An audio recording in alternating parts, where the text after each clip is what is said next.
Le père du juste tressaille d'allégresse, que ton père et ta mère se réjouissent, et que celle qui t'a enfanté tressaille d'allégresse. Que votre demeure est aimable, Seigneur des armées. Mon âme soupire et languit après les parvis du Seigneur. Gloire soit au Père, au Fils et au Saint-Esprit, comme il était au commencement, maintenant et toujours, et dans tous les siècles des siècles. Ainsi soit-il. Seigneur Jésus-Christ, qui étant soumis à Marie et à Joseph, avait consacré la vie domestique par des vertus ineffables, faites que, grâce au secours de l'un et de l'autre, nous soyons instruits par les exemples de votre sainte famille, et que nous obtenions d'être en sa compagnie pendant l'éternité. Lecture de l'Épître du Bienheureux. Apôtre Paul aux Colossiens. Mes frères, comme élus de Dieu, saints et bien-aimés, revêtez-vous d'entrailles de miséricorde, de bonté, d'humilité, de douceur et patience, vous supportant les uns les autres et vous pardonnant réciproquement, si l'un a sujet de se plaindre de l'autre. Comme le Seigneur vous a pardonné, pardonnez-vous aussi. Mais surtout, revêtez-vous de la charité, qui est le lien de la perfection, et que la paix du Christ, à laquelle vous avez été appelés de manière à former un seul corps, règne dans vos cœurs.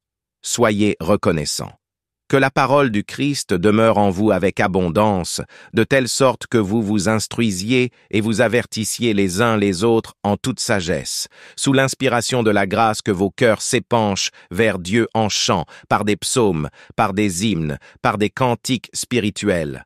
En quoi que ce soit que vous fassiez, en parole ou en œuvre, faites tout au nom du Seigneur Jésus, en rendant par lui des actions de grâce à Dieu le Père. Heureux ceux qui habitent dans votre maison, Seigneur, ils vous loueront dans les siècles des siècles. Vous êtes vraiment un roi caché, le Dieu d'Israël, le Sauveur. Suite du Saint-Évangile selon saint Luc. Quand il eut 12 ans, comme ils étaient montés selon la coutume de la fête, et qu'ils s'en retournaient, le temps étant passé, l'enfant Jésus resta à Jérusalem, et ses parents ne le surent pas. Pensant qu'il était avec la caravane, ils marchèrent tout un jour, puis ils le cherchèrent parmi leurs parents et leurs connaissances. Ne l'ayant point trouvé, ils s'en retournèrent à Jérusalem en le recherchant.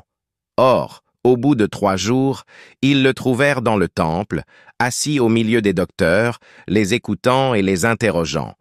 Et tous ceux qui l'entendaient étaient ravis de son intelligence et de ses réponses.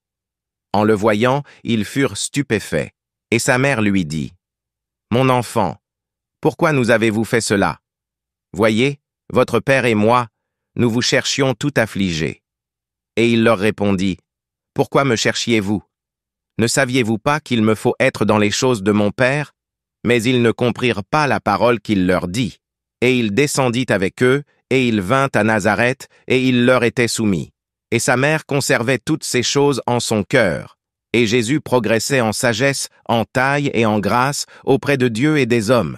Les parents de Jésus le portèrent à Jérusalem pour le présenter au Seigneur. Nous vous offrons, Seigneur, cette hostie de propitiation avec d'ardentes supplications, afin que nos familles soient fermement établies dans votre paix et votre grâce, en vertu de l'intercession de la Vierge Marie, Mère de Dieu, et du bienheureux Joseph. Et il descendit avec eux. Et il vint à Nazareth, et il leur était soumis. Faites, Seigneur Jésus, que ceux que vous avez restaurés au moyen d'un sacrement tout céleste persévèrent dans l'imitation des exemples de votre sainte famille, afin qu'à l'heure de notre mort, la glorieuse Vierge, votre mère, vienne à notre rencontre avec le bienheureux Joseph, et que nous soyons trouvés dignes d'être reçus par vous dans votre demeure éternelle.